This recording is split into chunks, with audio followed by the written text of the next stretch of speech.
لوگوں سے دھوکہ کھانے کے بعد بعض دفعہ انسان اتنا محتاط ہو جاتا ہے کہ اچھے لوگوں سے بھی ڈرنے لگتا ہے۔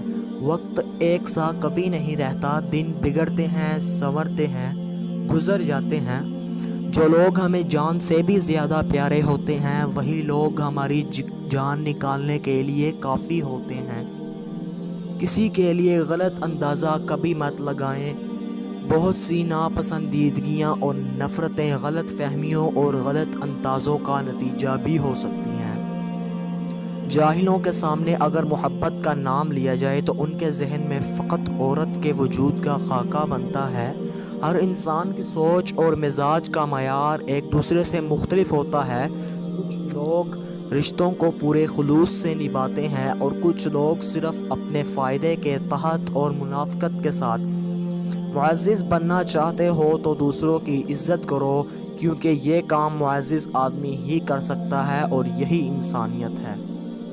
یہ دو نشانیاں بتاتی ہیں کہ آپ کا پیار آپ کو دھوکہ دینے والا ہے۔ پہلی نشانی، اس کا رویہ اچانک سے بدل جائے گا۔ دوسری نشانی، ایک جھوٹ کو چھپانے کے لیے وہ جھوٹ پر جھوٹ بولنا اور آپ سے باتیں چھپانا شروع کر دے گا۔ منایا ان کو جاتا ہے جو ناراض ہوں، جو مصروف اور بیزار ہوں، ان سے دور چلے جانا ہی بہتر ہے۔ عورت کو اللہ نے تیسری آنکھ بھی دی ہے جس سے وہ مرد کے اس انداز کو پہچان